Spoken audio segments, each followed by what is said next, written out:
Peace be with you. Friends, we come to the great feast of Christ the King, which is always the last Sunday of the liturgical year. Think of the king coming at the end of a long procession into his palace. Well, this is the Christ the King at the end of the great procession of the liturgical year. What I want to do is look at three dimensions of Christ's kingship, one from each of the three readings proposed for today. The first one has to do with David. We're looking at the second book of Samuel, a book that I spent a number of years of my life working on. I wrote a theological commentary on 2 Samuel.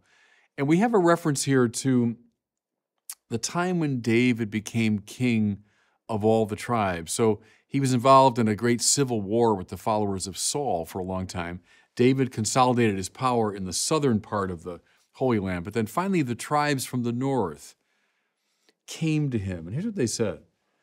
Here we are, your bone and your flesh. It's a very interesting move. They weren't just saying, here we are, your subjects. Here we are willing to live under your political leadership. They acknowledged somehow they were flesh and bone with David, that they were part of his mystical body, if you want. What we see here is a theme that's basic in the Bible. The king is the one who draws the tribes together. In his person, not just through his political machinations, but in his very person, he's the one who brings the nation together. You know, the theologian Johann Adam Müller, he wrote in the early part of the 19th century, proposed an understanding of priesthood and the episcopacy and the papacy I've always found compelling. What he said was, every parish needs a single person to be the sign and effector of its unity.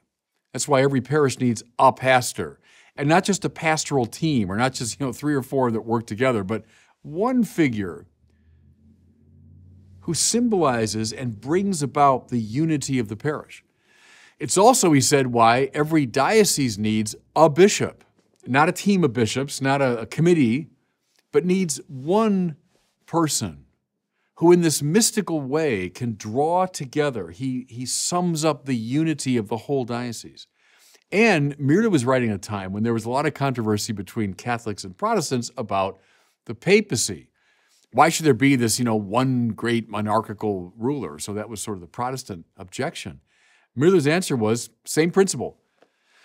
The whole church worldwide needs a single figure in whom they can find their unity. So prior to any particular decisions the Pope makes or a bishop or a pastor makes, there's this symbolic quality.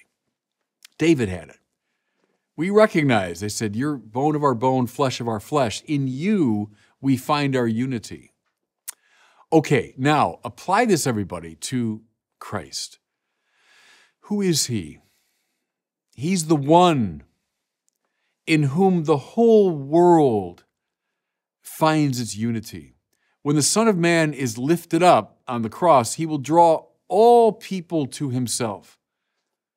Mount Zion, the true pole of the earth, all the tribes go up, the tribes of the Lord. But through the tribes of the Lord, all the tribes of the world. I always think when I talk about these things of the great arms of Bernini's colonnade that reach out from St. Peter's, and the symbolism is very clear. They're meant to embrace the whole world. What we all say to Christ is we are bone of your bone and flesh of your flesh. We are members of your mystical body. Under your kingship, we find our unity. Oh, why shouldn't the church be run by a committee? Well, we're not going to find our unity the same way. Why is there one Lord, one faith, one baptism? Same reason. We find our unity under Christ's kingship. Okay, a related theme now, coming from that second reading from Paul to the Colossians. It's a hymn of praise in many ways, this letter, to the cosmic Christ. It's a beautiful theme that in Christ all things in the world are kind of drawn together. They were created by him. They were created for him. He's the Alpha. He's the Omega, that from which all things come, the one to whom all things return, and so on. But Paul also speaks in Colossians of Jesus the warrior. Now, mind you, every single king in Israel was a warrior. That's part of what it meant to be king. You did battle with the enemies of Israel. As I've said to you before, read the Bible symbolically here. Israel standing for the power of God in the world, all of its enemies standing for the power of sin. So, of course, Israelite kings did battle. Now, this could be symbolized by the Amalekites or the Philistines or the Assyrians or the Babylonians or the Greeks or the Romans. They symbolize opposition to God's ways. But every king of Israel is a fighter. So is Jesus. From the beginning, he's opposed. Remember, we hear that when the coming of Christ is announced, this Christ child, Herod and all of Jerusalem with him tremble in anxiety. Herod tries to stamp him out in the most brutal way possible. From the moment he appears publicly on the scene, Jesus is opposed by forces both visible and invisible, right? The visible forces come out against him, whether it's the scribes, the Pharisees, the representatives of the official religion of the time, whether it's the political authorities. The visible enemies come out to meet him, and so do the invisible enemies. From the beginning, Jesus is an exorcist. Jesus confronts the invisible powers of darkness. And then, of course, his whole life comes to a climax on the cross, where all the powers of darkness come out at him. They come after him. Here's how Paul puts it. He delivered us from the power of darkness and transferred us to the kingdom of his beloved Son. It's an extraordinary line, everybody. He's talking about God the Father here. He, the Father, delivered us from the power of darkness.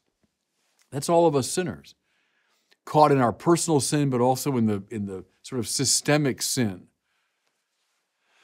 He sent his Son, he the Father, into God-forsakenness, into the darkness. Why? To wrest us from it. That going to be easy? Come on. That's why he was a fighting king. There'd be a battle involved because the powers of darkness and fellow sinners, you know what I'm talking about. You know what I'm talking about, both personally and institutionally. The powers of darkness do not want to let us go. And so there's got to be a mano a mano. There's got to be a combat. And the Son of God entered into the lists with the powers of darkness. He went mano a mano, right? Hand-to-hand combat. Read the Gospels now under that rubric. Don't think of Jesus as some, harmless little ethical, spiritual teacher from long ago. That's exactly how people today want to domesticate him, by the way. Oh yeah, a lot of different teachers and Sufi mystics and rabbis and Hindu sages, and then there's Jesus. But that's not getting this point at all. That renders him harmless. I can set him aside. No, the real Christ is a warrior. And he's come to do intense battle. Again, he delivered us from the power of darkness and transferred us to the kingdom of his beloved Son.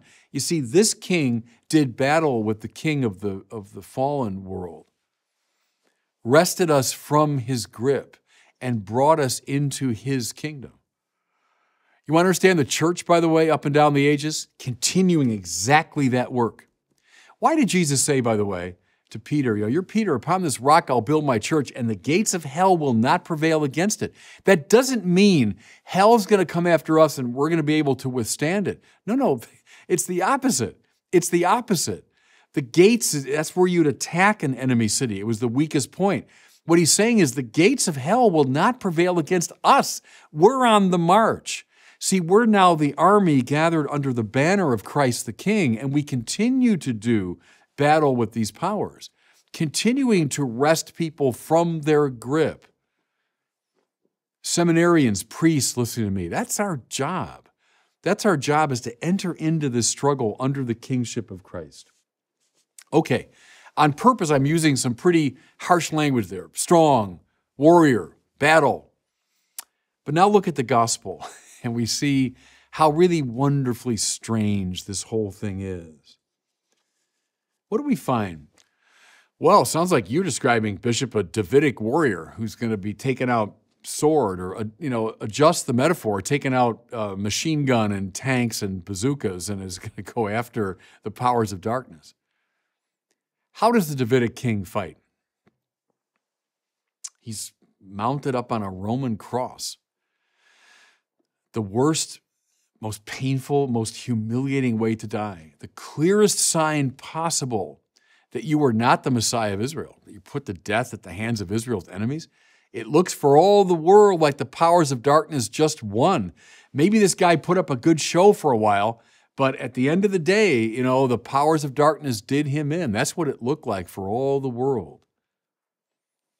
What does he say from that cross? But, Father, forgive them, they know not what they do. The cross is precisely the way the king fought, allowing all the darkness of the world to come at him. He absorbed it, so to speak, listen, in the ever greater divine mercy. When we fight evil on its own terms, we lose. By that very act, we give into it. What Jesus did was he took all of the evil of the world into himself and then swallowed it up in the divine mercy that's greater than anything that's in the world. That's why the risen Jesus, when he appears to his disciples and he shows his wounds, the wounds of battle, if you want, those are the wounds of the king that went all the way in this mano-a-mano struggle with evil. But he showed his wounds, the signs of battle, but then he said shalom to them, peace. What he offered was a word of forgiveness. It's through nonviolence and forgiving love that Christ the King wins the battle, transfers us from the power of darkness into his own kingdom. It's in that great act that we find our unity in him. See, this is Christ the King, everybody. Take him with utter seriousness. Don't just turn that into a bland metaphor. No. He's a king in whose army we are called to fight. But then don't understand that metaphor in worldly terms, like we're going to fight with the weapons of the world. No, it's through God's self-emptying love, through God's forgiveness, that evil is conquered. And so for all of us today, the question remains. It's been the same question for the past 2,000 years. Are you going to fight in his army or not? Because as St. Ignatius saw so clearly, go through his spiritual exercises, at the end of the day, we got to join one army or the other. You join the army of the devil, you join the army of the fallen world, or you join Christ's army. That's the only decision that finally matters.